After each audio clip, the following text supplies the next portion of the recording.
Go.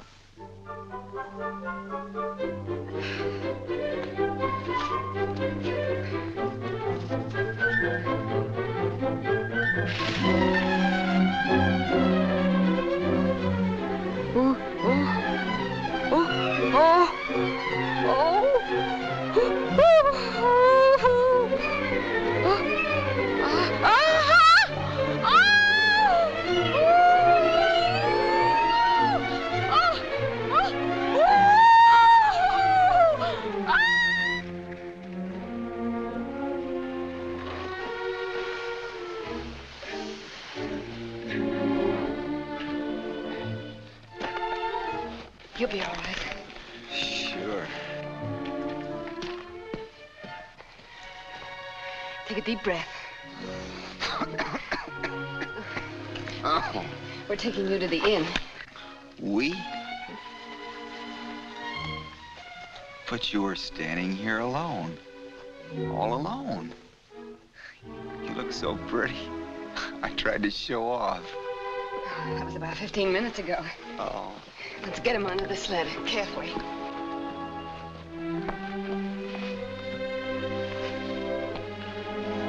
You're not pretty, you're beautiful. I think he hit his head.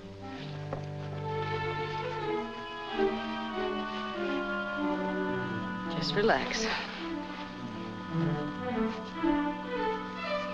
Let's go.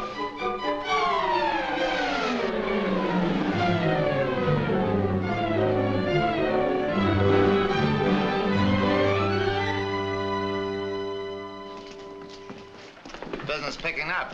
Mm-hmm.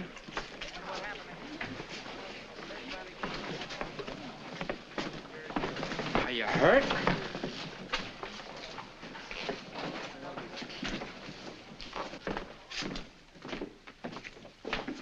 Mr. Kirk. Hi, Doc. Put him right here, and I'll take him over in a jiffy. That'll be all, thank you. You can go, Miss Green.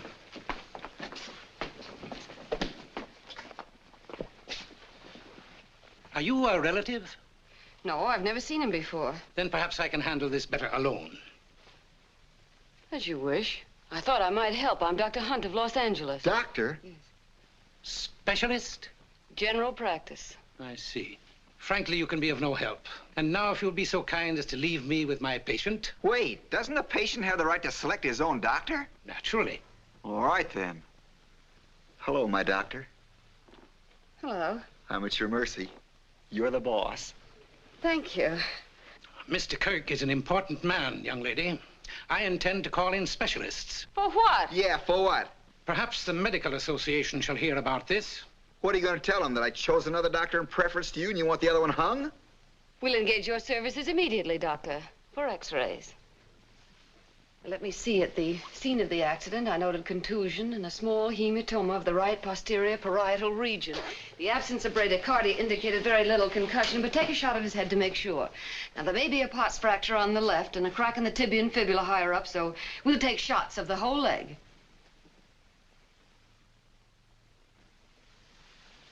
As soon as you're ready, Doctor.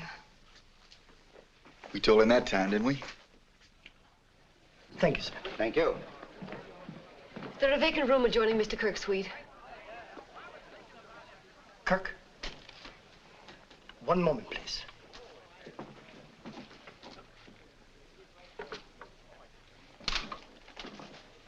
Yes, Miss Hunt. Is there a connecting door? Yes, Miss Hunt. Please have my things moved there right away. Yes, Miss Hunt. And have the connecting door unlocked. Miss Hunt. It isn't Miss, it's Doctor. I can only go by the register. Doctor. I came here for arrest and didn't wish to be on call for practice. Is that all right with you? I beg your pardon? And as a Girl Scout, I won 3 merit badges, but I don't mention it on hotel registers. Is that all right with you? I'll have your things moved immediately, Miss Doctor. Doctor. Thank you, Mr. Moto. Very funny. Housekeeper. Housekeeper! Doctor? Doctor? Doctor! Just a moment. What's the matter?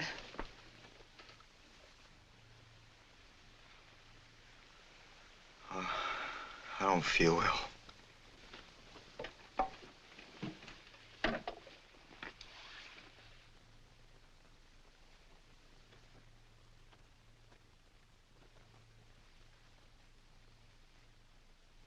Well, your pulse is good. What seems to be the trouble?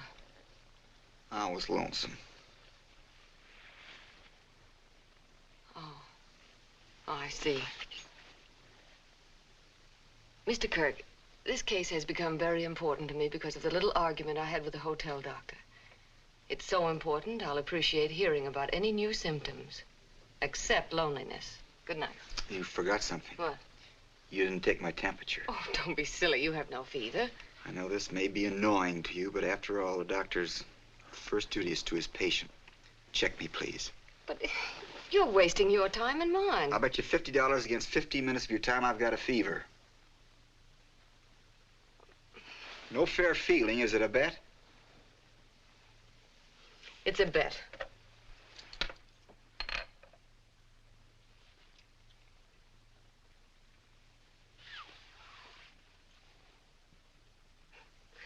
I suppose a doctor shouldn't complain about imaginary ailments. They account for half of a year's income. The hotel doctor said you were important. How did he mean? Position? Achievement?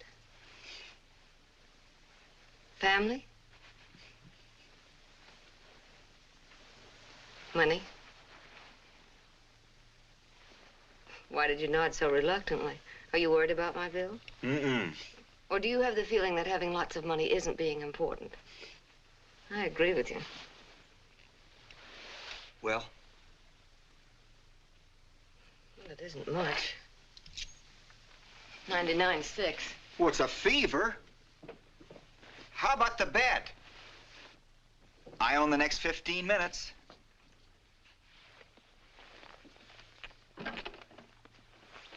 Open your mouth. Why? Open it. Ah. Ah. Ah. Ah.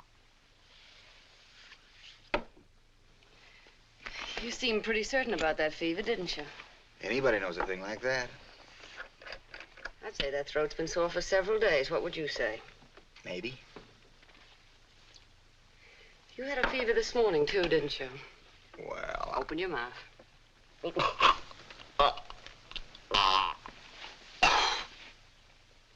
That was lovely. About as lovely as that bet you made. Why were you out skiing with a sore throat? What should I do? Lie around waiting for it to get well? Exactly. Well, Mr. Sure Thing Better, I have bad news for you.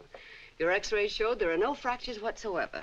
What's bad about that? Normally, you could be up and about by tomorrow, but now I'm going to keep you in bed until your throat is cleared. It's a pleasure, as long as you're taking care of me. I happen to be on a vacation. I'll check with you at night, but that's all. But you said my case meant a lot to you. It does, but anything I'm worried about would happen tonight. No, you don't know me. I'm liable to have a relapse 3 days from now while you're out having the time of your life. How's that going to look in the paper? Patient dies while doctors ski eyes. Isn't even good poetry. Where are you going? Bed. I told you I came here for a rest. But you lost a bet. Remember? All right. The time is yours.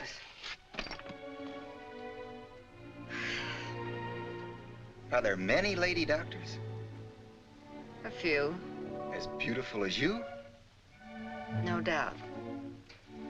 The time I've wasted being well. Can you imagine a hospital with nothing but women doctors flitting around from room to room in things like you're wearing? It'd do more business than Gone with the Wind.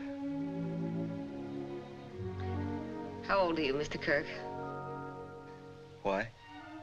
The last male patient I had who talked like that was 73. Of course, his age was his alibi. I was going to say finally that I think you're wonderful. I suppose that's old music to your ears, too. If I say yes, I'm conceited. But that's the answer.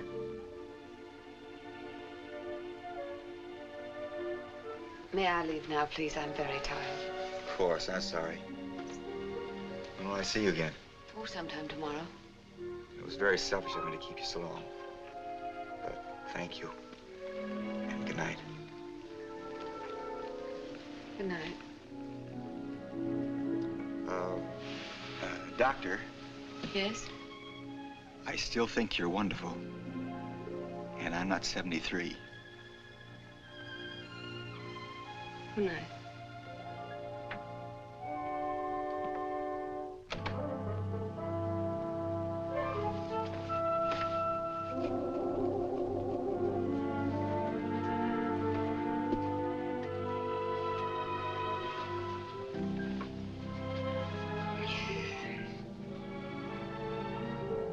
That's right, he isn't 73.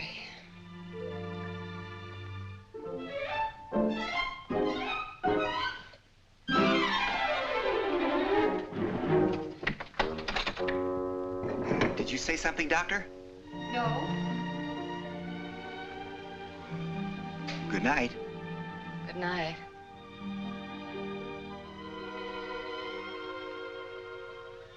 My doctor.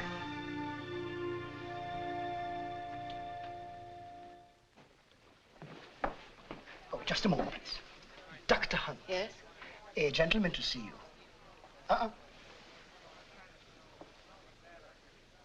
Thank you. Dr. Hunt, Yes? I'm Mr. Barrows, Peter Kirk's attorney. I see now why my client's been acting so strangely.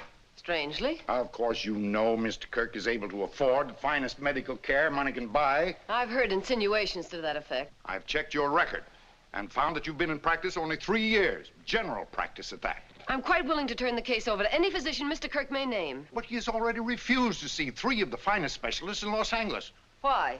Says he has a doctor. Ah. Then what am I to do? My client is quite impressionable, miss. Doctor? All right, doctor. To put it plainly, you appeal to him not as a doctor, but as a woman. How did you decide that? I have eyes, and I know my client. Dr. Hunt, as an ethical member of the medical profession, will you explain to Mr. Kirk that he needs more specialized attention than you were able to provide? No.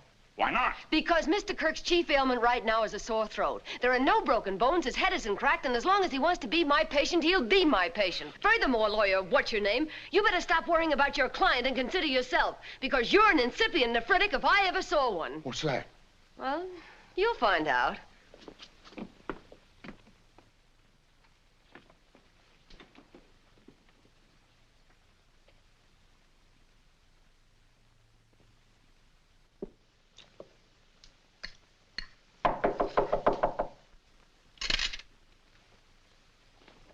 Who is it? Dr. Hunt.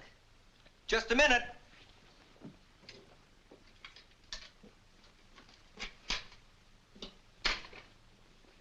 Come in. Why aren't you in bed? Well, this is the same as bed, isn't it? No, it isn't. Coffee.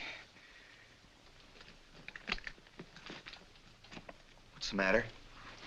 Open your mouth. What's the matter? Nothing. Did you talk to Barrows? Who's he? He's... Open your mouth.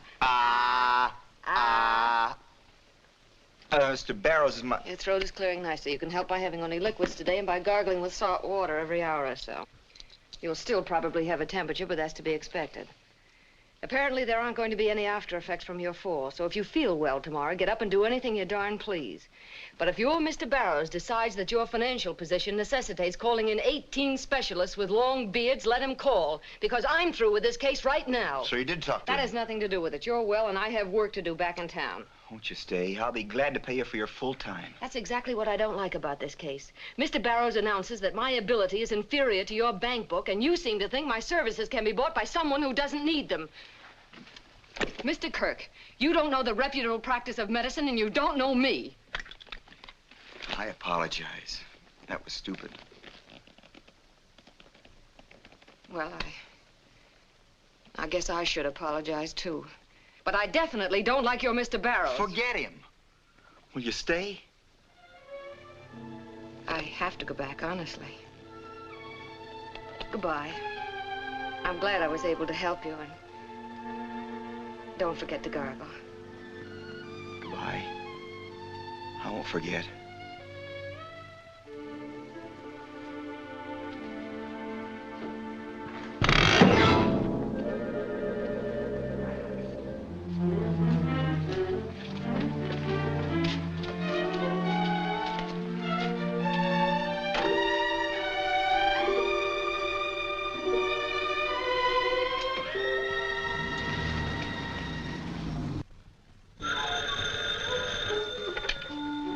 Good morning. Kirk speaking. This is Mr. Kirk. Dr. Hunt just started for Los Angeles in her car. Get her back right away. I've had a relapse. Yes, Mr. Kirk. I'll send a car after immediately. Tell her I got up and something went wrong internally. It's very serious. Yes, Mr. Kirk, and I'll send the house doctor up right away. Keep that veterinarian in his kennel. This is something only Dr. Hunt understands. Get her. Yes, sir. Immediately, sir.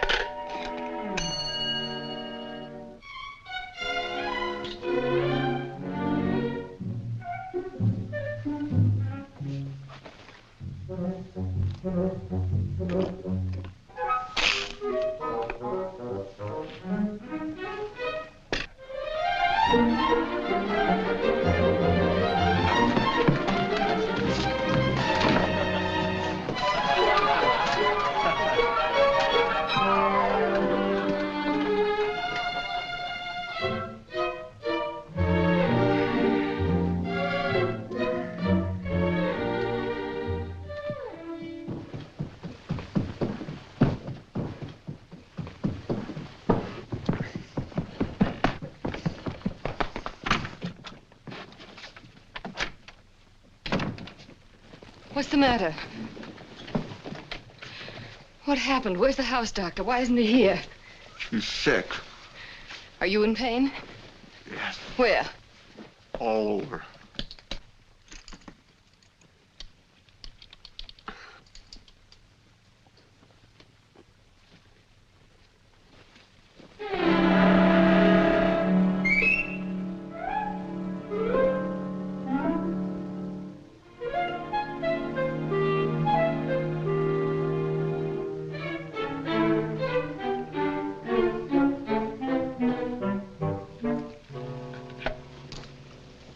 Mr. Kirk, Every time I make a decision, I stake my reputation on it completely. Do you understand that? Do you understand the responsibility I assume when I refuse to call in specialists on your case? Can you visualize even half the torture I went through when I received this call, this fake emergency call? It wasn't meant that way. What if you had suffered an internal hemorrhage? Where would I be? Where would I be? This is far from funny. I know it. It's tragic, more than you know. What do you mean by that?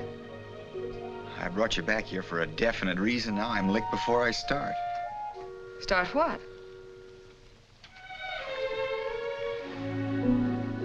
Sit down, will you? I think I'll try anyway. Thanks. You have a feeling that someday we'll be married? Well, I didn't say today or tomorrow, but someday. Definitely not. That's why I didn't want you to leave so quickly. I thought you should know that before you go back to town. It's nice of you to tell me before I read it in the papers. I knew it the moment I met you. This is crazy, absolutely crazy. You're not even proposing, you're telling me. I'll propose later, naturally. I just wanted you to understand things as I see them before you leave. Is that all? Yes. Except that I love you very much. And I promise to be a faithful, attentive, and considerate husband.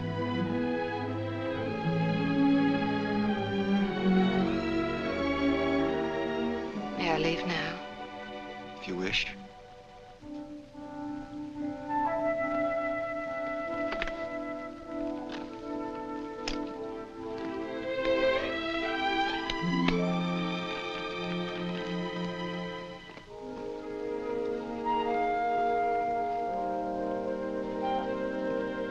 Bye. Bye.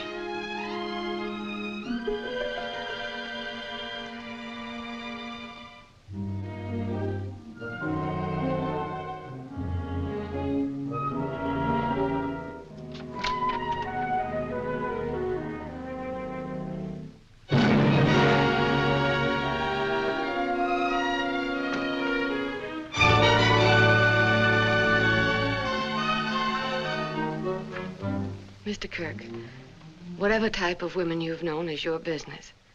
But I can assure you that this sort of talk doesn't appeal to me at all. If I've done wrong, I apologize. You certainly have. You've made a childish attempt to sweep me off my feet with the most insincere line of emotionalism I've ever heard in my life. I told you I'm in love with you, and I meant it. It might have worked if I were a young girl with a piece of wedding cake under my pillow, but I'm a woman. A mature woman with a coldly clinical mind of a doctor. What do you say to that?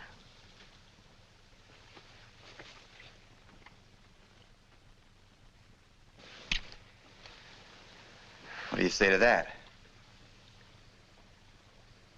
Don't you see? This can't be. Marriage is for women who can create homes for their men and devote their lives to them. I can't do that. I've already signed over my future. I have to continue and practice. Sure, I understand. You realize that there isn't a moment of my life I can call my own? That my duty to my patients comes first? Even above my duty to a husband? I'm not worried. But think what it means, please. Think of being married to a woman who can never be sure the day was her own, or the night. Think of being at the mercy of calls from patients every hour of every day.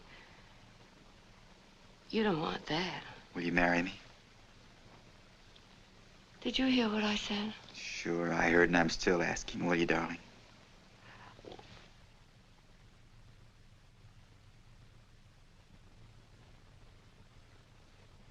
Well, I tried.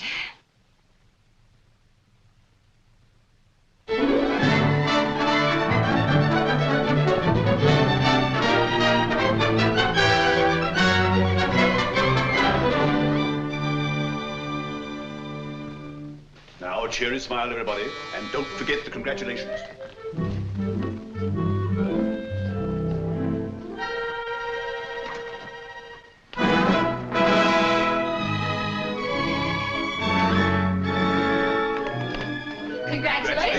Congratulations. Thanks. Thank you.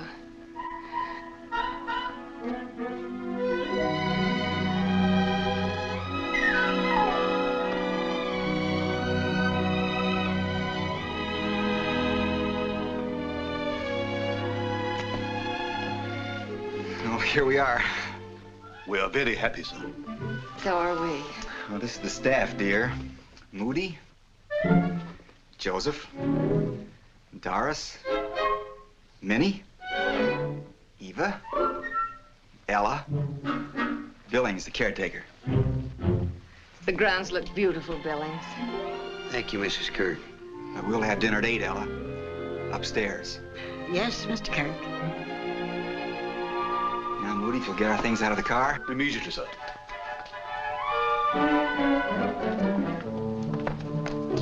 Pardon me, Mrs. Kirk. Your office called. Thank you. And Mr. Vandemer. He seemed very anxious to get in touch with you. Thank you. How'd they get our number? I wired my office. Vandemer, too? Oh, he probably got the number from the office. I'd like to see the rest of the house. Oh, yes, of course. This man who called. Van. He's one of my patients. Van? Short for Vandemer. Silly. Is he 73, too? No. A few years older than you. Drawing room. Don't you think we ought to call him and tell him you're married? What difference does that make? This is the biggest place I've ever seen. I'll need a map. I didn't know you had younger men patients. What did you think you were? I'll show you upstairs. It's like another complete home. I like this best. We're having dinner served up here. The master bedroom's here. And over there's a guest room, which you can forget I mentioned. Don't it look romantic? I wonder if there's a moon out. What if there is? Are they supposed to hang out the window and look at it? Now, ladies, please, I'm perfectly able to set up this tray alone. Well, if you're so smart, where's the sugar? I was getting to it. Look at those dames. You'd think it was the first time anybody ever got married. Imagination's a wonderful thing, Joe. Without it, women would wither like prunes. That's beautiful, Billings. Nauseating. Who put this here? Leave it there, I'll pin your ears back. A red rose. That stands for love, doesn't it, Billings? How should I know? I don't dream 'em, I grow 'em. You should have seen the dinner. They had clear soup and crab salad, and white wine and squab, and tiny fresh peas and red wine, and the littlest hot biscuits you ever saw, with butter pats made like a bride and groom. Gee, first time looking at food ever made my heart skip. Moody says they got the phonograph on real low, with nothing but love songs. Nothing but love songs.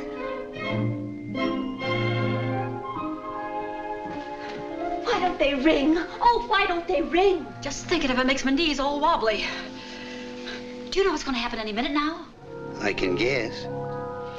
When the bell rings, Mr. Moody's to take the coffee and brandy upstairs. And from then on, they're not to be disturbed. Not to be disturbed. Just the two of them up there, and the soft music. And the brandy. Uh-oh.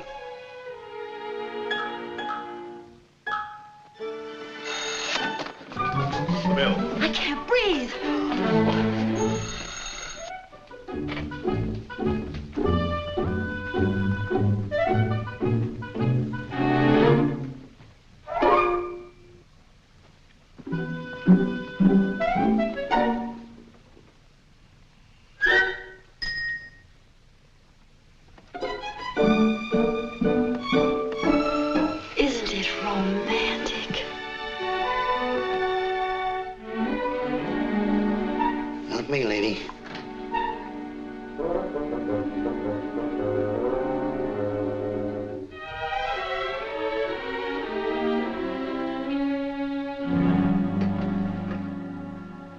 Did you ring, sir?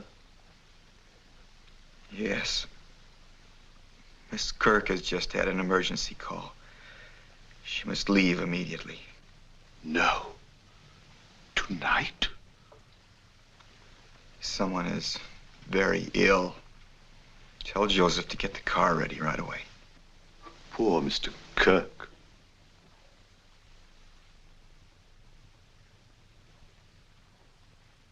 Get out! My.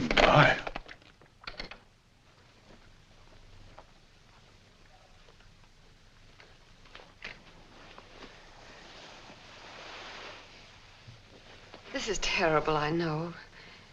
But Mrs. Roberts is very ill. I have to go to her.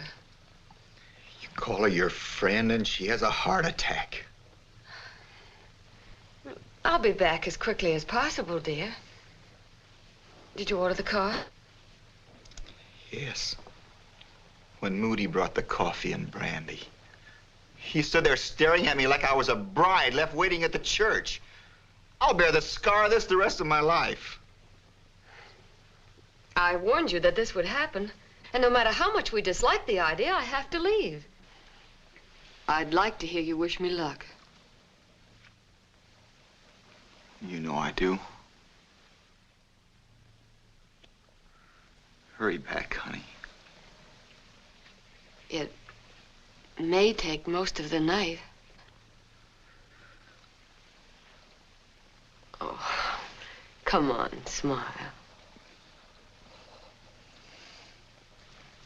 I'll be waiting.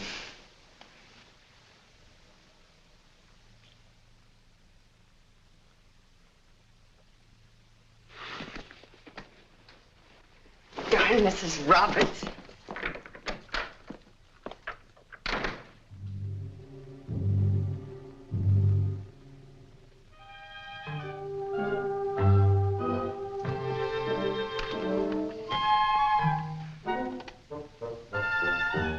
Hello, Superman.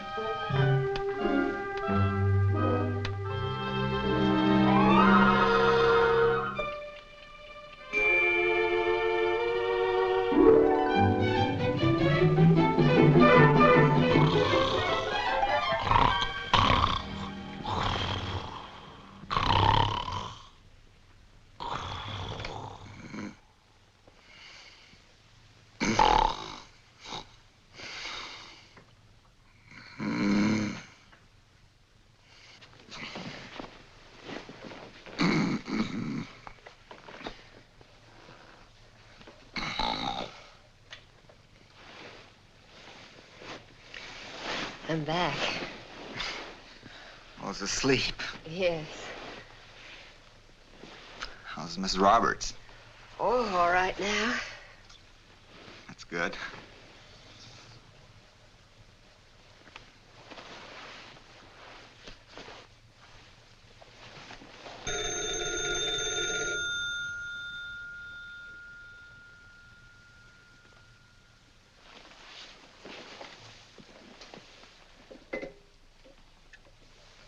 Hello? Vandemer? Just a minute. I'm sorry. After all, he's a patient. Hello? Yes, Ben. Yes, I got your call, but I was busy. Oh, thanks. Oh, don't be silly. Why are you calling? Yes? Yes? Yes? Oh, that doesn't sound so bad. You'll live through the night. Then you can drop in at the office tomorrow. Anytime. What?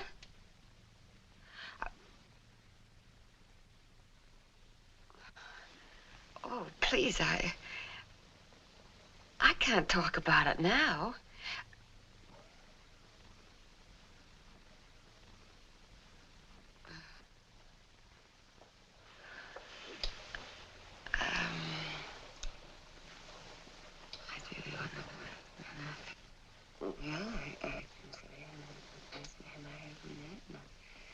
I think I'm very fortunate. Mm-hmm. Are you satisfied? You ought to be shot. All right. All right, goodbye, Van. So that's the way a doctor speaks to a patient. He has a bad throat. A bad throat? Is that why you laughed? Is that why you couldn't talk in front of me? Is that why you mumbled so your own husband couldn't hear? Does it sound that bad? It was lovely. So lovely I'm ready to go to the bathroom and cut my throat. What could I say? What would you say if you were a bride with your husband listening and someone asking what was so wonderful about the man you married? It was embarrassing. I had to mumble. Was that it? Mm-hmm. And now I may as well tell you what you didn't hear. I said you were the finest man I'd ever known. I considered myself a very fortunate woman. Darling, I'm a heel. Well, you aren't exactly making things easy. My wife, my own wife.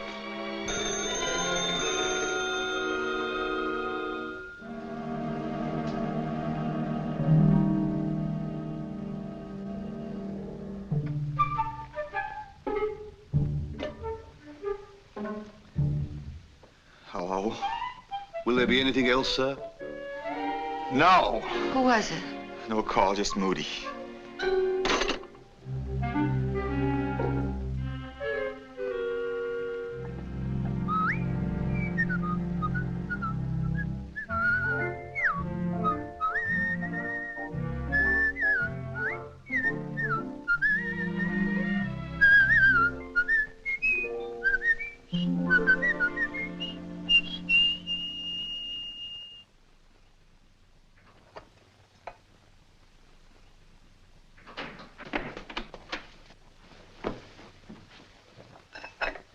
Good morning.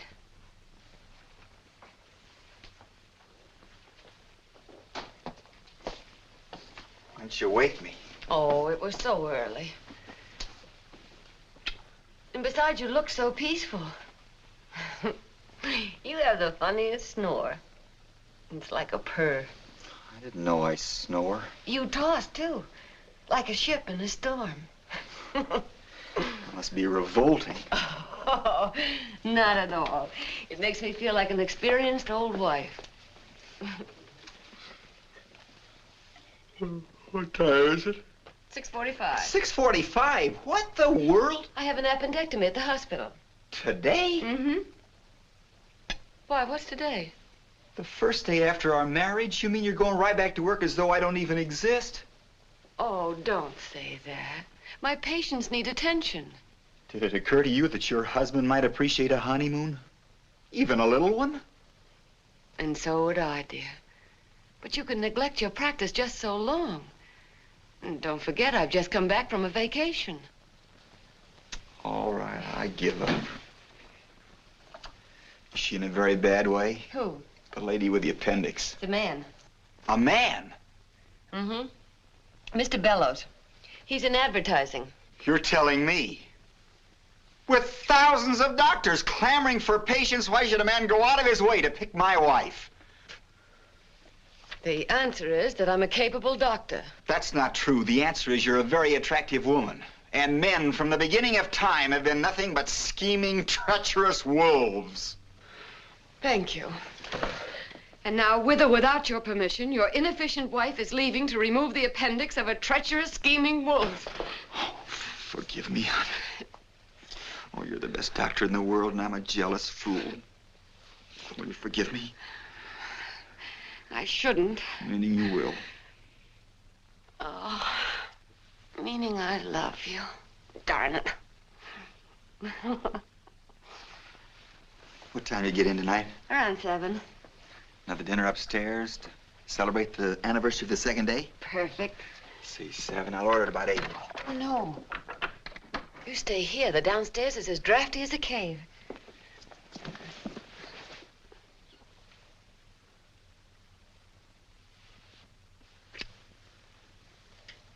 Oh, that kiss was sabotage. I've lost all interest in my work.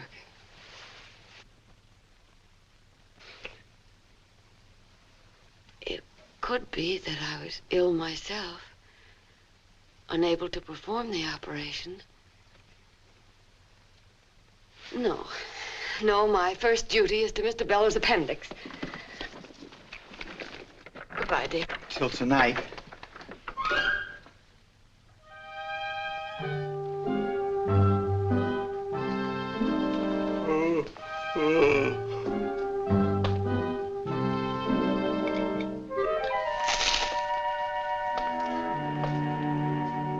Joseph?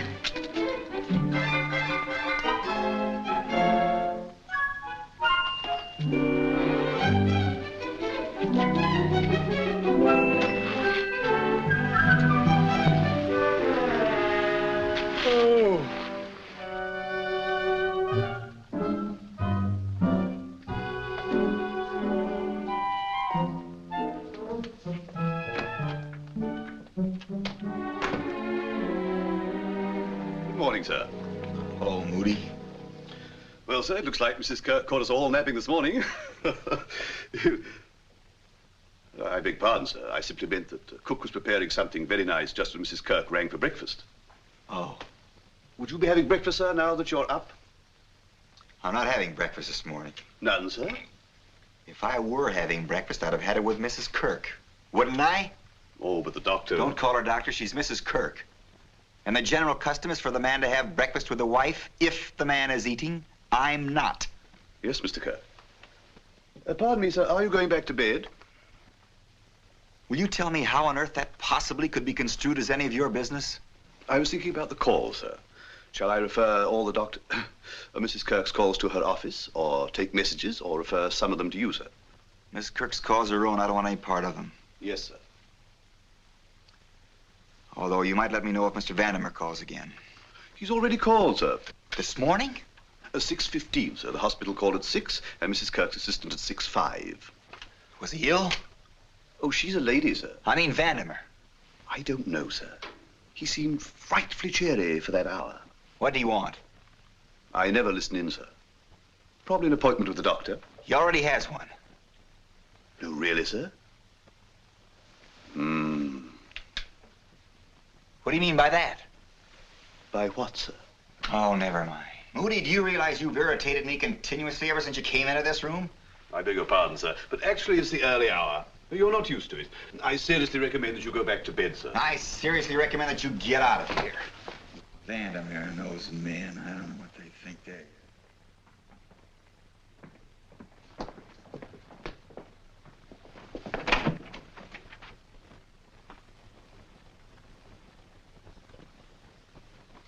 Yes?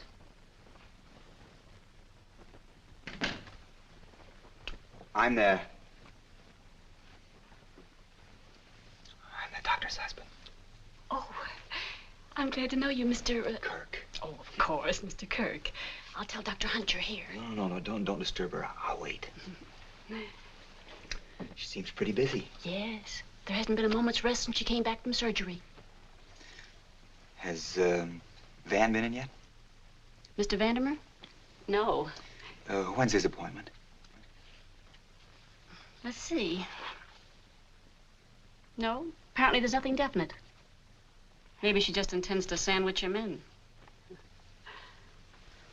Could I see the appointment list? Oh, well, Perhaps I could sandwich myself in, too, for luncheon. Certainly.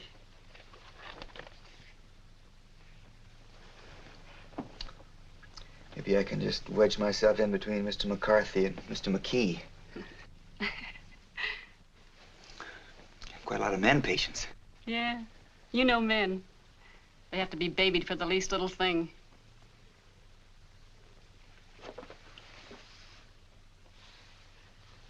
Is this Mr. Andrews in there now? Mr. Robert Andrews? Yes. Do you know him? Oily? Beg pardon? That's Mr. Andrews' nickname, Oily Andrews. He's quite a fellow. To hear him tell it, yeah. Would it be all right if I waited in her private office? Why, certainly.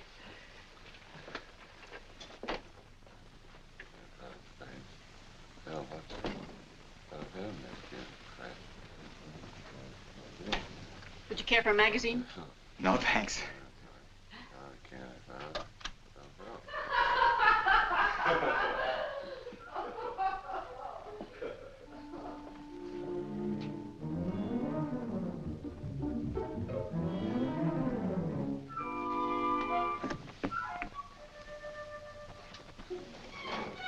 doctor may be some time. Should I let her know?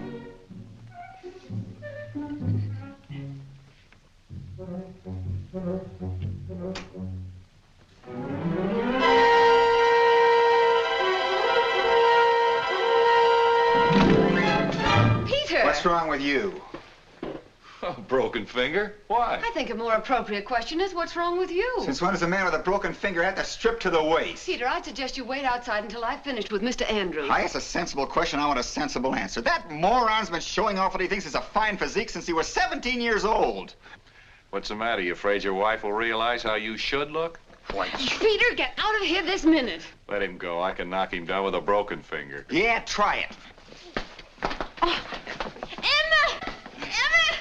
Oh, Emma! Oh, Emma! Emma! Oh, help me, please, Emma!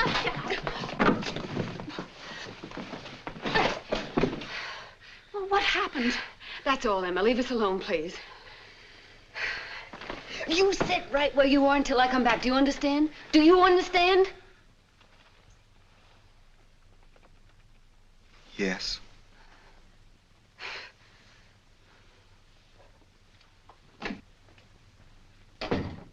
Apparently you've known my husband for some time. Yes, he always did have a touch of jealousy. I want to apologize for his actions. Accepted. And suggest you engage another physician. Well, don't you want to take care of me? Frankly, no. In view of what's happened, we'd better call it quits while you're still in pretty good health.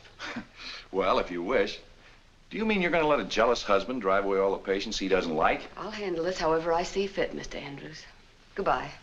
Goodbye.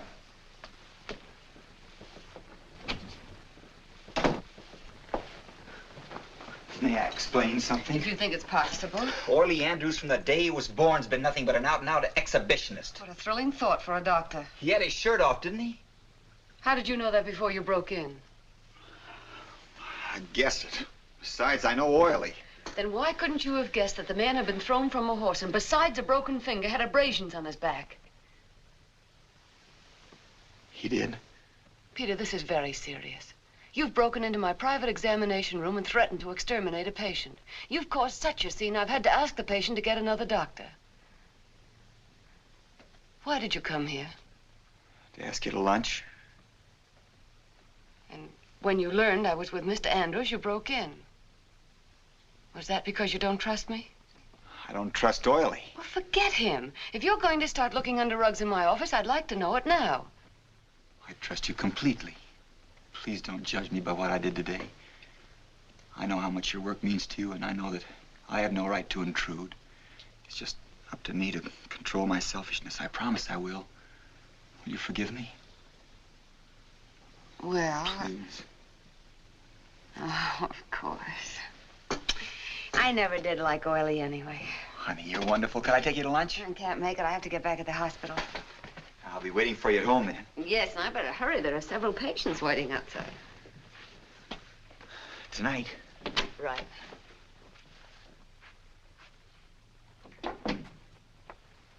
Bye. Goodbye.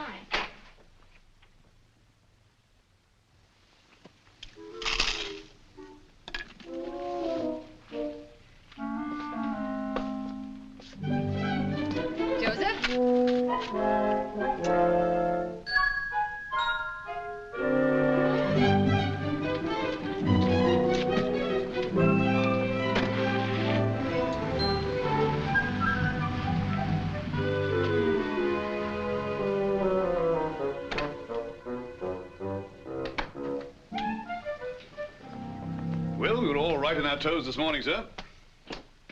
Yes. Did you enjoy your breakfast, sir? Fine. Oh, by the way, Mrs. Kirk and I are having dinner out tonight. Very well, sir. Shall I call you at any particular time, sir? Call me? Aren't you going back to bed, sir? Didn't you ask me that yesterday? Yes, sir, but... And what did I say? You ordered me out, sir. Need I go on?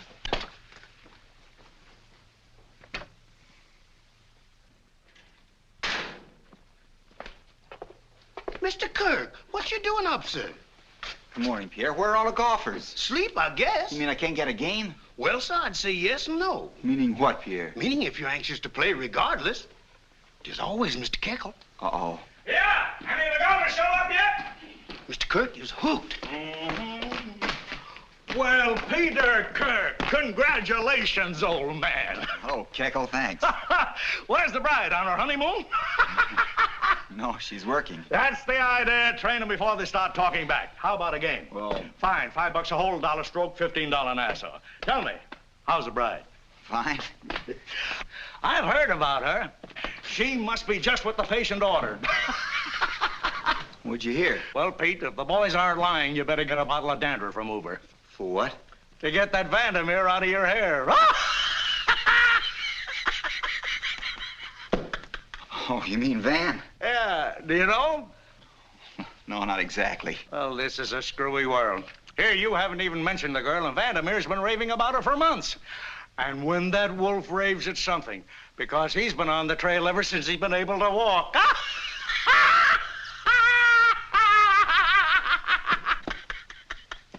What kind of looking fellow is he? Well, we'll say if Flash Gordon was just a little gray at the temples. If that guy was anywhere near my wife, I'd lock her in the closet and swallow the key.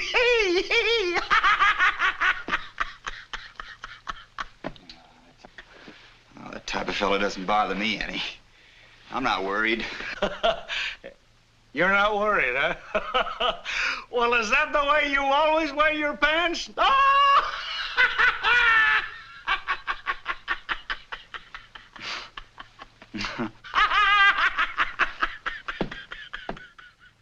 What did you do today? Nothing much, little golf. How's business? Business, or as usual. Many customers? You mean patients? About the same. Did Vandemer come in today? No. Why? Well, I was just wondering.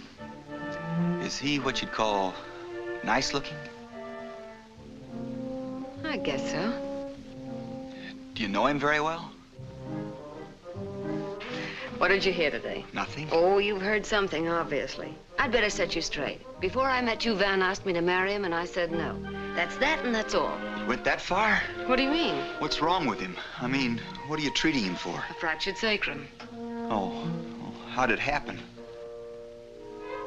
He was skiing. Don't tell me he fell practically at your feet. He did. I thought I was being original. He had a multiple greenwood fracture, which requires several months of heat treatment. That's the only reason I still see him. I'm sorry. You know what's wrong with me? Uh-huh. That jealousy again. Yes. You're jealous of the man I refused to marry, and you're the man I married. I know it's silly. Anyway, I feel better now. And so do I. You haven't told me where we're going tonight. Tony's. I hope you like it. I know I will. One more question. Fire away. Where's that place Vandemer was hurt? The sacrum? The sacrum is between the lumbar and the coccygeal regions. Where's that? Back here. Let's go. It is!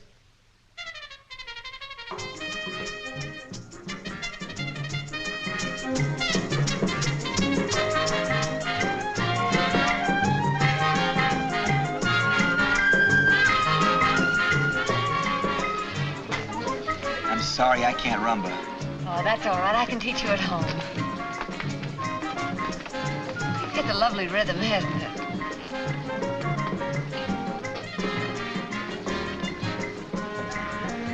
Helen! Hello! Who's that? Vandemer. Where? Dancing with the blonde and white.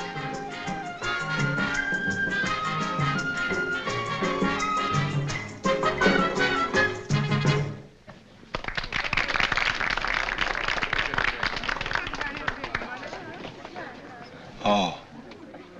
Peter, your mouth is open. How can he dance with a fractured sacrum? Oh, it's almost well. If it's almost well, why do you still have to treat him? Pardon me, dear, but I had to repeat my congratulations in person. Thanks, Van. If I'd seen you before, I'd have come right over. Mr. Vandemer, my husband, Peter Kirk. Congratulations, old man. How are you? How are you? I'd say that's up to the doctor to decide, eh, Helen? Sit down, old man. Sit down. Honestly, Helen, this news was a surprise of my life. Out of an absolutely clear sky. Here I was leading a dull and normal life, waiting for you to return, with no hint of the future. Not a thought in the world about what might be happening up there in the snow. Why, only yesterday I was talking to Batty Perkins about the party he's throwing Saturday night, and I guaranteed I'd have you on hand, bright and chipper as a canary. I had no idea, positively no...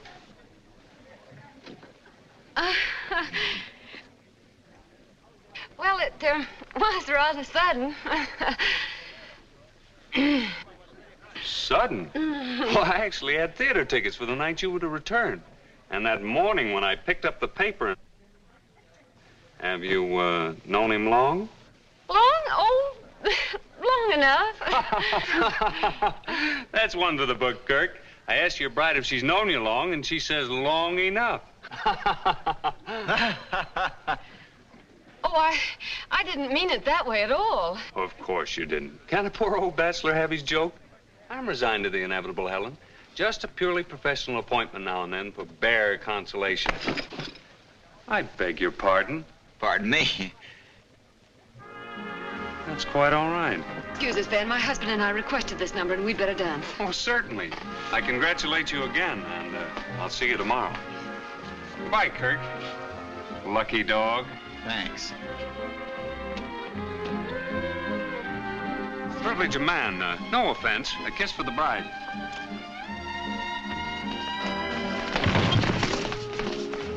Peter! Are you all right? What happened? If you'd care to come outside, I'll give you my version of what's going to happen. Now you're talking. Here! Come on, take it easy. Wait a minute. Hang down. Wait a minute. Stop!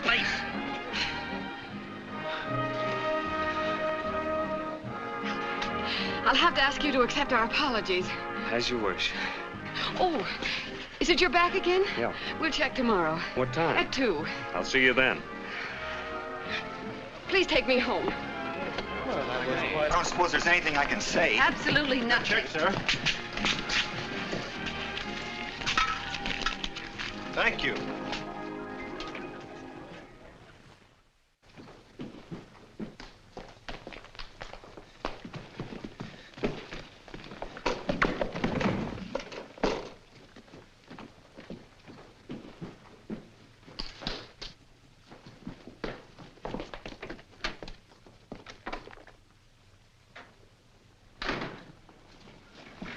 Why are you going in the guest room? I'm sleeping there tonight. May I say something? May I say it for you? We've been married 4 days, and you violated every rule in existence as to how to treat a wife. It was Vandemer I tripped, not you. Oh, so you did trip him deliberately, just as you deliberately spied upon me and broke into my office.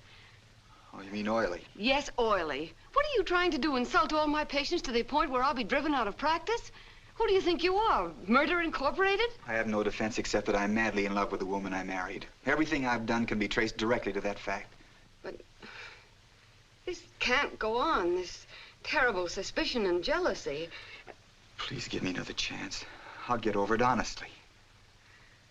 Oh, I don't know. I haven't had a quiet moment since you put this ring on my finger. Please, honey. Go sit down. Let me think. Anything you say.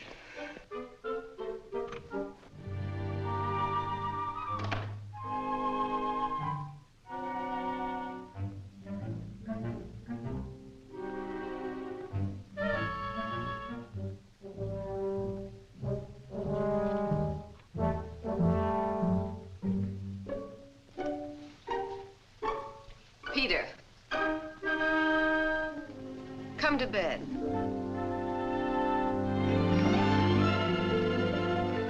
Darling. What a pair. Married and arguing before we even know each other. We've as much chance for happiness as 2 ducks in the desert. But I'm as big a fool as you are.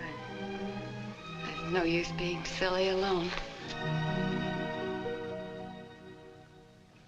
Will you be home for dinner? I hope so.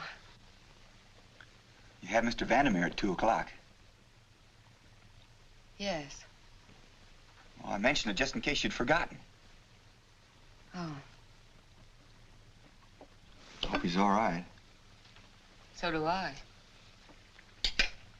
Will you convey my apologies again? If you wish.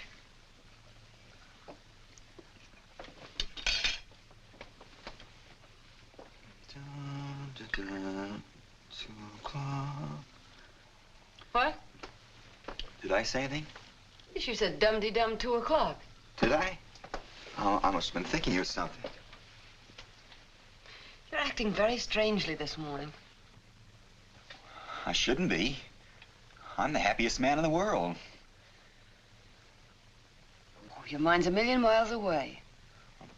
My mind's on you. That's why I'm happy.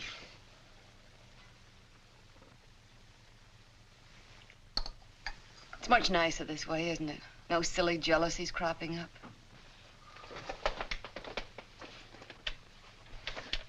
I love you, honey. At any hour you can name, I'll be thinking of you. 10 o'clock, 12, 2.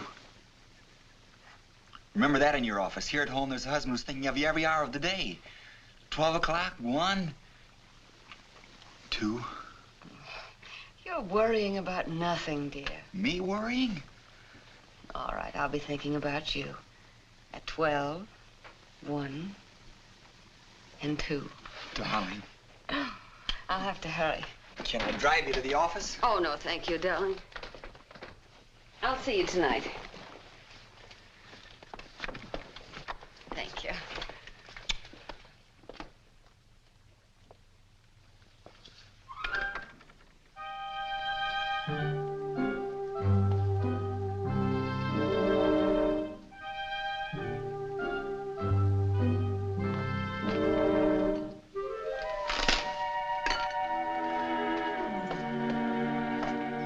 Joseph?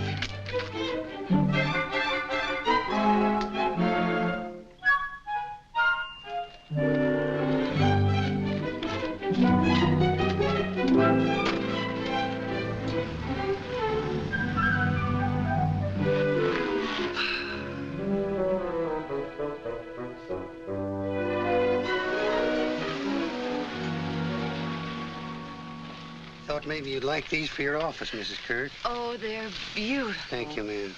Mm. Billings, is Mr. Kirk at all interested in gardening? Not that I know, ma'am. It'd be a worthwhile hobby for a man, wouldn't it? Of course, it's better to get paid for it. Do you care if Mr. Kirk putters around a little? It's his property, ma'am. Billings, do a favor for me. Certainly, ma'am. Try to get Mr. Kirk interested in gardening as a hobby.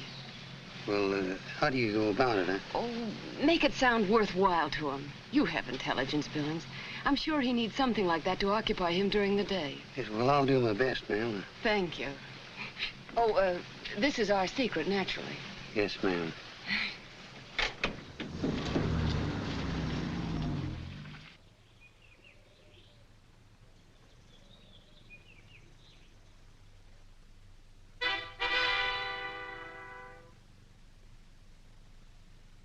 Good afternoon, sir.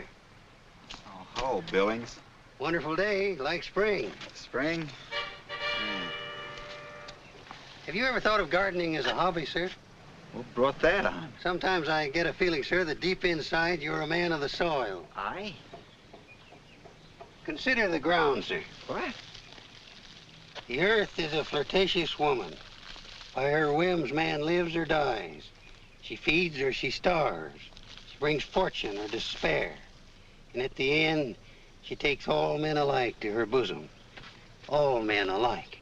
All men alike. It's a wonderful thing, sir, trying to outguess her. Take that tree over there. Last year, it had 53 peaches. This year, only 6. Why, sir? Why? Well, here's my answer. Somewhere there was another tree last year had 6 peaches, and this year has 53. The earth is a woman. Loves one man today, another tomorrow. You think she'd appreciate having these flowers as decoration, but no. Again, she proves she's a woman at heart by showing a preference for weeds.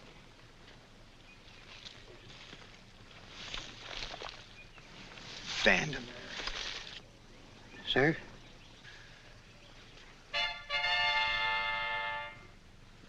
Where would man be if he didn't trust her, Billings? Where would he be if he didn't plant his little seeds of faith and hope? Gone like the dodo. Right. All he can do is place his faith and pray. That's it, sir. You caught the feel of it perfect. Have I? May I shake your hand, Billings? Yes, sir. You've helped me through a crisis, the greatest crisis of my life.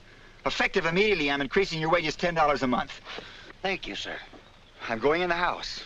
It's 2 o'clock. I'm going upstairs without any despair or worry and sleep like a baby. Yes, sir. When would you like to start? Start? It's over. I've won.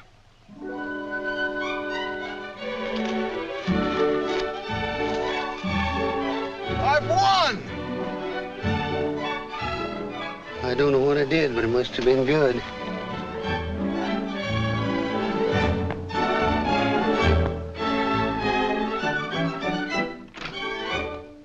Hello, dear. Look at me. You look fine. I've won a battle. What battle? With myself. I'll be honest, honey. When you left this morning, I was raging inside with jealousy, imagining weird, crazy things about you and Vandemer. For a while, I even thought of going to the office and throwing Vandemer out bodily. But I fought this battle with myself, and I won. You're not jealous anymore. No.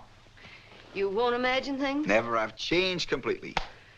Well, I'm certainly glad to hear that, because I didn't see Vandemer this afternoon. You didn't see him? Mm-mm. I'm going to his house tonight. Tonight? Mm-hmm. He's ill, too ill to leave his house. Well, I was supposed to go there straight from the office, but I wanted to see you first, even if it's only for a few minutes. But Vandemer's house at night. Is this the change, Mr. Kirk talking? I'm sorry. Oh, now listen, dear. You fought a battle and you've won. That's fine, and I'm proud of you. Make me stay proud of you. I have to go. I'll carry your bag to the car. That's the way to talk. It was a wonderful day, wasn't it? I didn't see much of it. Like spring. And the moon's out tonight. It's romantic, isn't it? You're happy, honestly? I've never been happier. Oh, I want so much for our marriage to be a success. Above all else, that must be. We'll be, darling. I'll hurry back. Well, take your time, dear. I won't worry. Not an hour. 45 minutes. I'll see you then.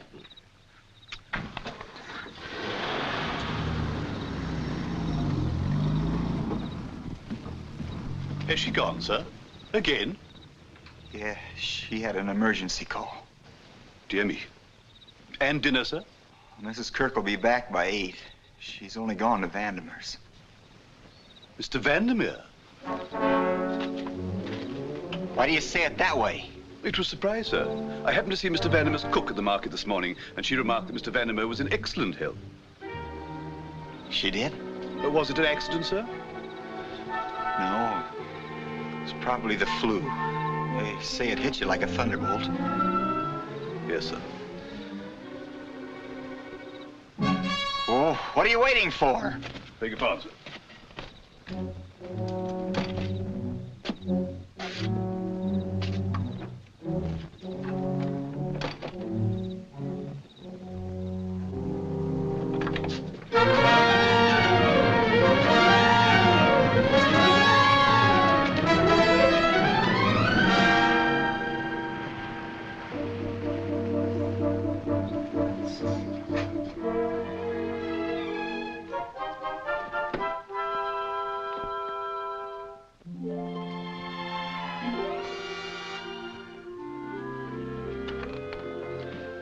Good evening, Dr. Hunt. Hello, Frederick. Why all the cars outside?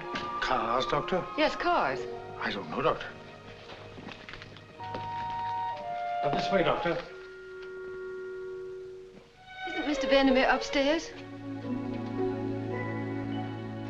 Hello. I've been waiting. You said you were ill. How else could I have induced you to come here? Van, of all the childish... Wait.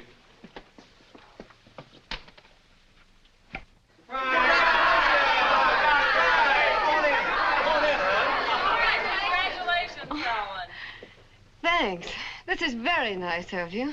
Well, come on in, have a drink. I will, as soon as I get my breath. I don't understand.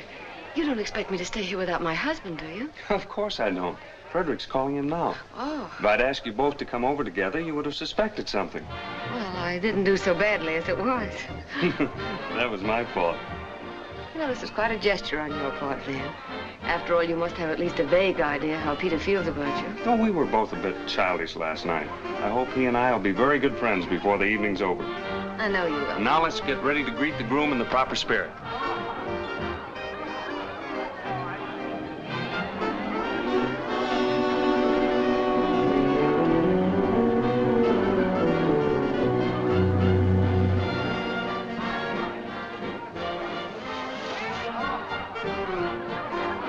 What do you think?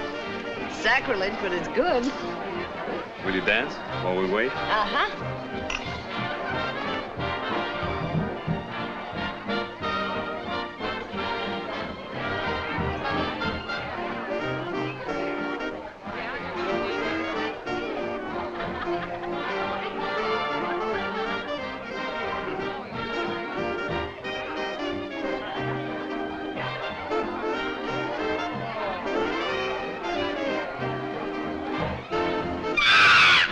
What happened? A man peeping through the window. A man with horns. There's nothing to it.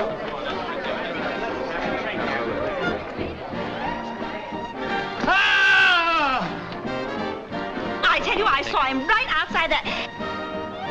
There he is! Peter! Oh. Stay where you are. Peter, stop! You're coming with me. Will you listen to me? And as for the rest of you and your host, you're a dirty bunch of tramps. Oh, you've gone crazy? Where's your car? There. Peter Kirk, will you listen to me? Get in. You followed me tonight. You followed me and spied on me. After what I've seen, you have the nerve to accuse me? If you hadn't rushed out of the house tonight to be a common peeping Tom, you would have been invited here. And you would have found out, as I found out, that those people you called dirty tramps and the man you knocked for a loop were giving a surprise party for us. Surprise party? Yes, for us. And now I can't even face them. Oh, now you get in. Holy Moses.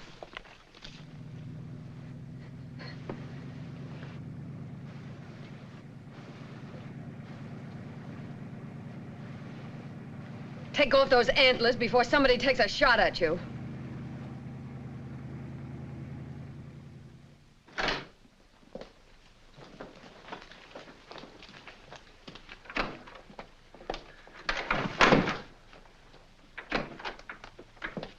Can you offer any explanation of your conduct tonight that would be accepted outside an insane asylum? No. Can you give me one logical reason why I should continue to put up with this nightmarish game of peekaboo? No. Stop fiddling. From the day we married, you've been a one-man Gestapo. You've questioned my every move. You spied upon me so much, I'm afraid to look down a patient's throat without asking your permission. Yes, I know. I've bothered you quite a bit. But this, to have so little faith in my character as to humiliate us both like you did tonight. It's not you. I don't trust men. Oh, so you dragged me out of the house. It was a mistake. Of course it was a mistake, and so is the way you've chosen to live your life. Oh, Peter, must you be without purpose or ambition just because you have money? Don't you want to do anything worthwhile? You talk as though having money is a crime. It is when you choose to occupy your idle talents in destroying our happiness. And you're succeeding beautifully. Honey, there wouldn't be any trouble if you weren't away so much. If you just agree that there's no need for you to work. We've discussed that. You know what my work means to me. I thought maybe... Maybe what? That I'd throw aside something I can do that's worthwhile and join you in doing nothing? No, thanks. I have to have a reason for being on Earth. I'm sorry. Much as I love you, Peter, we can't go on like this. But I'm in no mood to make a calm decision tonight. We'd better leave that till morning. Good night. Wait. I said good night, and tonight I don't mean perhaps.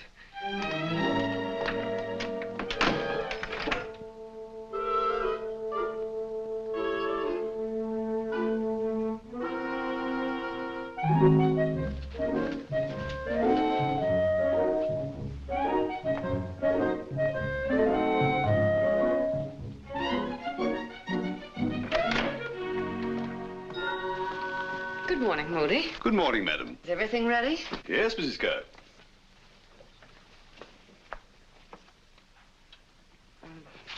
Mr. Kirk will be out in a moment. You may leave now. Very good, madam.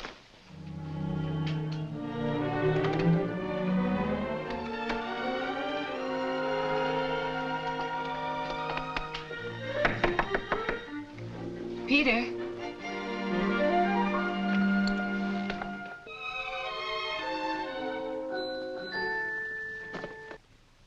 Moody, Yes, Mrs. Kirk? have you seen Mr. Kirk? He's gone. But, madam, you said... Never mind what I said. Have you seen him? You mean this morning? Yes, this morning. No, madam.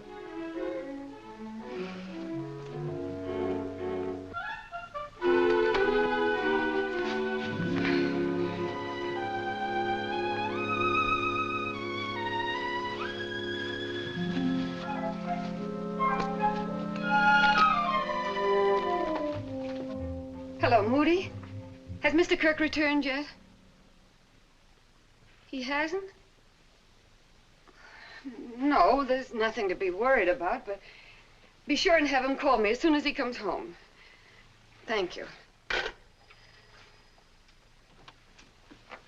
Mr. Delaney's waiting.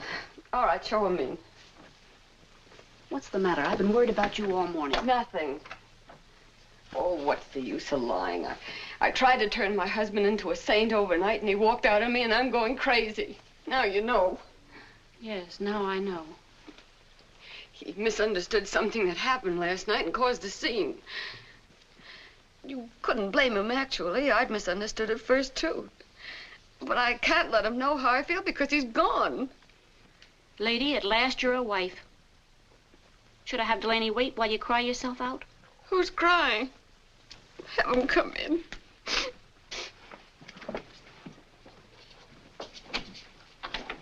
All right, Mr. Delaney. You can step in the other office. Oh, thank you. How do you do, Doctor? Good morning. We'll look at the hand here.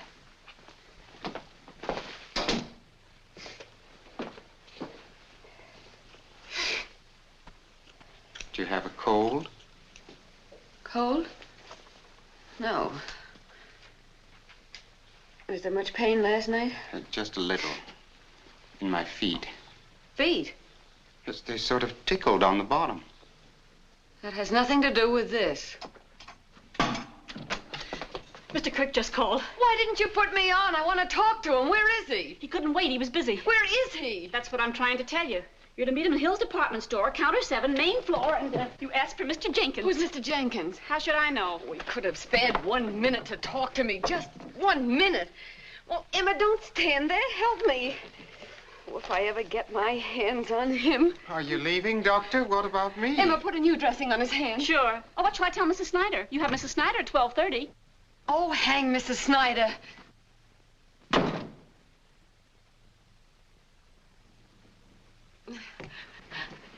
Hello, Mrs. Snyder.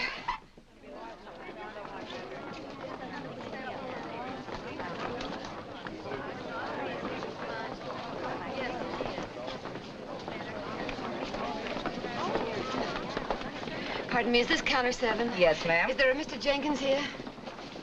Yeah, but he's out to lunch. Oh.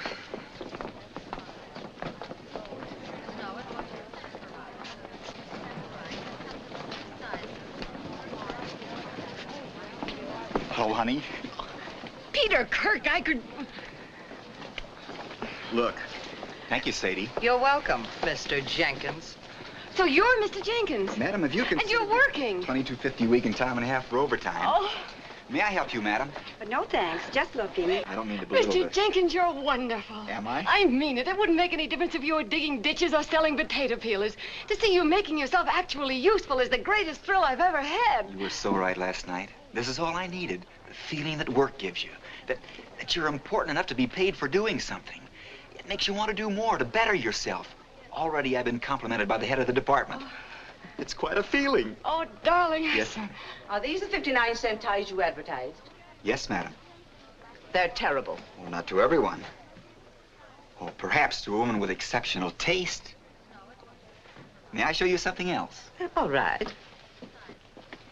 You found out yet? Is it him? Of course it's him. And that woman standing there is his wife. Don't you remember the picture in the paper? Her looking down his throat and him saying, ah? Yeah, that's right. Peter Kirk. He's got 10 million bucks if he's got a cent. The no good millionaire. Boy, this is right up my alley. Notice the quality of the red stripe, not blaring out as an individual bar, but blending softly and easily with the blue. Mm-hmm. This tie sells for $5. $5? In New York or Chicago, not here. During our sale, you may have this for $2.39. An imported tire we absolutely can't replace in stock. Well, would you wrap it as a gift? Certainly, madam. $2.39, 8 cents sales tax is $2.47. If you'll take this to counter 15 in the rear, they'll be more than happy to wrap it as a distinctive present. Thank you. Thank you, madam. How's that? Wonderful. Honey, about last night. Oh, forget last night. Today is a new start, and I'm going wacky over a handsome young tie salesman named Mr. Jenkins. You mean everything's all right? Oh, I'm no fool. Do you think I want to lose a man with the future you've got? Well, this is only the beginning. If you can sell a necktie, you can sell a piano. If you can sell a piano, you can sell anything. Mr. Jenkins, you're a man who's going places, and doggone it, I'm going with you. Darling. I'll see you tonight. You've got lipstick. That was my wife. You know how wives are.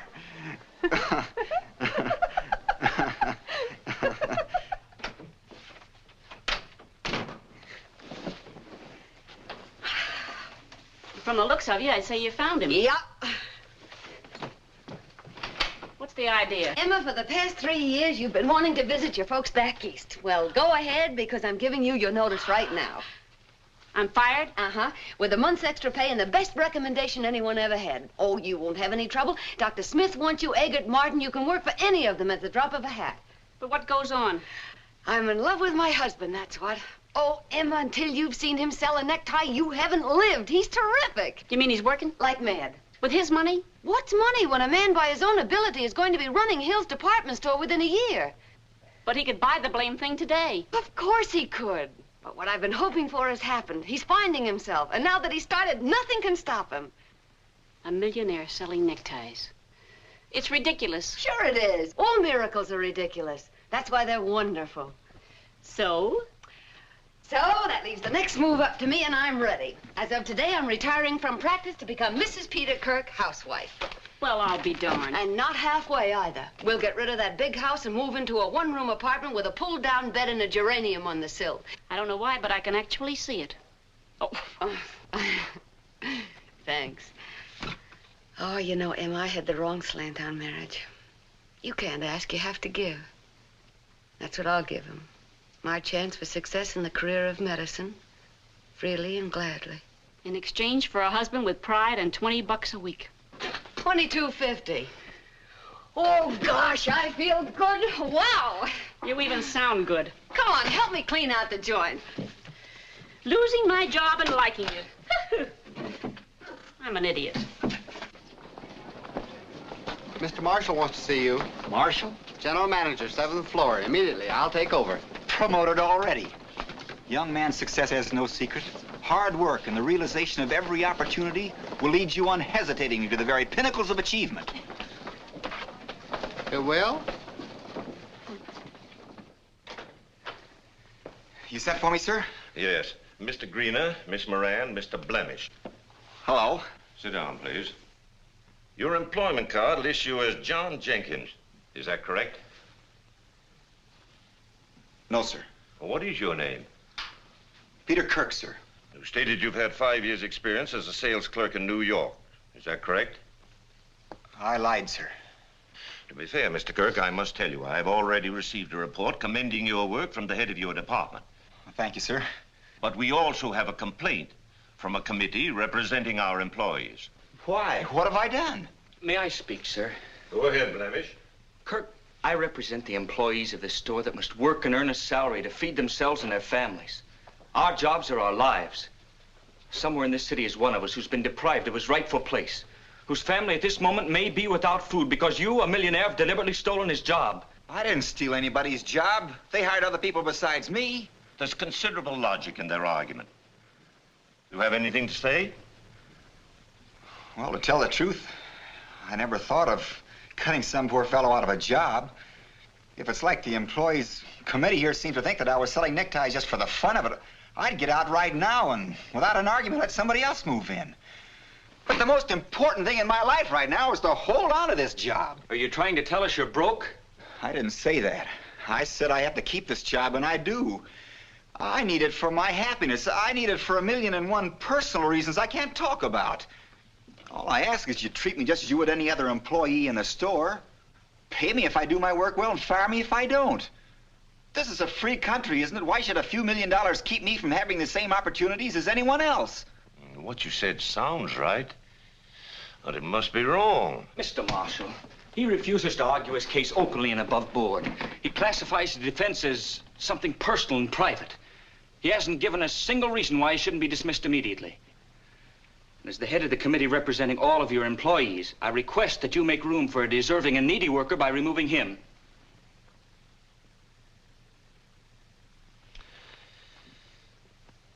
Mr. Kirk, my distasteful duty in a difficult situation is to order you discharged with additional salary, which will compensate for the usual notice. All right, sir. You mentioned that someone gave me a good report. Could I have a recommendation that I might try for another job? You mean take it away from some other poor fellow? Kirk, I promise you that when we get through publicizing your case, there won't be a company in the United States willing to hire you. Well, I guess you're doing what you think is right. No thanks. Whatever I have coming, I'd like to turn over to the employees' fund.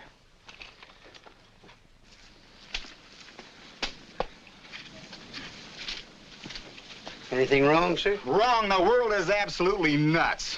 I wouldn't argue that point, sir. Here I am, an able-bodied man, and I want to work. Is there anything wrong with that? No, sir. So today I got a job, and I did my work well, and for the first time in my life, I felt like a good, substantial citizen. Then they fired me. They tell you why, sir? Because I don't need the money. Nobody gives a hoot whether I need the work. I don't need the money. You mean you need the work to sort of round out your life? It is my life. That job did everything for me. It changed my whole outlook. Made me ambitious. It gave me a reason for being on Earth. Saved my marriage. Oh, I've lost it. I see, sir. What can I do? I have to work, and they won't let me. I might as well be a man without a country. I know what I'd do, sir. What? I mean, if I had the money, I'd admit that whoever fired me was right. I'd decide that a man with my bankroll shouldn't be taking jobs, I should be making them. And if I got busy doing something about it, I'd wind up being about the most useful and satisfied man in the world. Billings, from the bottom of my heart, I thank you. You're welcome, sir. For a bit there, I thought I'd overstepped my bounds. I want you to deliver a message to Mrs. Kirk when she comes home tonight. Tell her that even though I failed this first time, she mustn't lose faith in me. Tell her the next time she sees me, I'll be a man again with my place in the world. You're going away, sir? You started me right, but whatever I do, it has to be worked out without any help from anyone. Goodbye, Billings, and thanks again. Oh, pardon me, sir.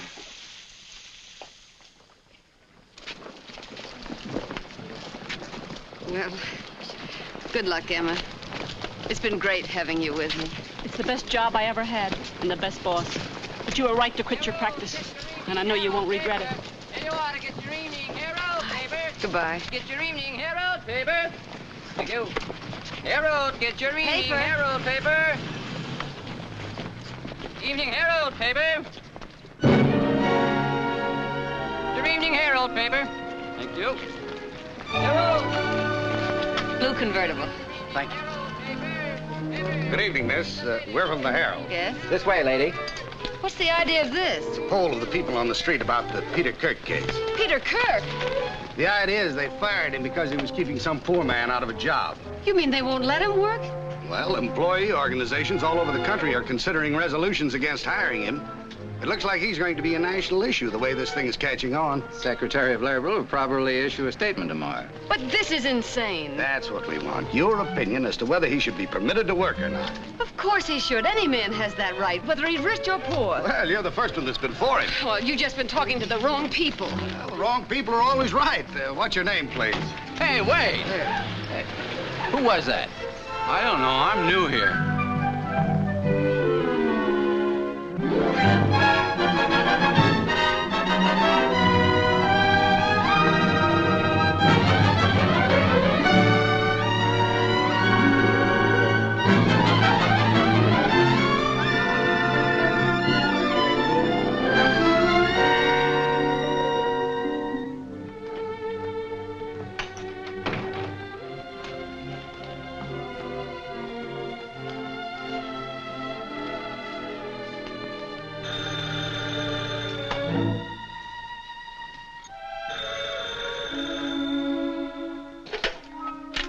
Hello? Yes, this is Dr. Hunt. My husband? Who's this? Central Hospital? I'll be right over. What's the matter with him? Hello? Hello?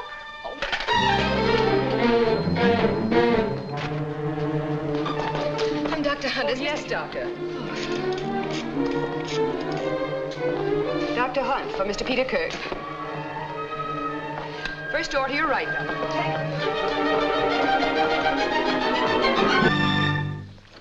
Hello, dear. Dr. Hunt, Mr. Decker. How do you do? If you'll excuse us for a few minutes, Mr. Decker. Yes, with pleasure. So this is another of your fake calls. Isn't it enough that you left me again without a word of explanation? That I haven't heard anything from you in 4 days? Why must you add to the torture by pretending to be on your deathbed? Oh, I pretended nothing. Mr. Decker's secretary called to have you meet me here. What if you were fired from your job? We're man and wife. We could have worked things out together. That's what we're going to do. What do you think of this hospital? Oh, what in the world's that got to do with us? Plenty. We're buying it. Buying it? It's a good hospital, isn't it? Yes, but it's practically bankrupt. It's on the verge of shutting down right now. That's why we're buying it. After the purchase of the hospital, my yearly income will be $573,000. Last year, the hospital lost $400,000. This year, it should lose $550,000.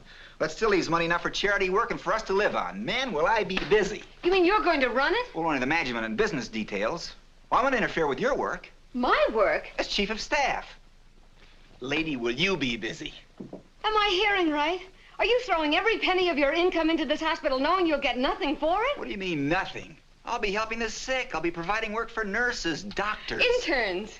People I don't even know about. Every time I think about it, I get so choked up I can't breathe. You should see the people here. The kids especially. Yeah, with paralysis, broken bones, oh, pneumonia. We'll make them well or we'll die trying. You sound as excited as I am. Do you know what's going to happen? You can't start something like this without spending your last penny.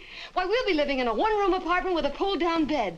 We'll be saving our nickels for one night a week at the corner movie. Why, a spaghetti dinner out will be the event of the month. And do you know how often we'll be able to go dancing at the Grove? Oh, Peter, you're crazy. Isn't it wonderful to be like this? To get a night in, grab somebody mad? Yeah, champagne without the hangover. That's right. What a life. And here I've been trying to persuade you to quit work, and now I'm in it up to my... Oh, so you admit it was a deliberate plot on your part to put me out of practice? No more deliberate than you're trying to make me realize what a chump I was. All right, we're even. I want to show you around. There's a kid in 219 we ought to adopt. You mean if we get too busy for... If we get too busy? Right.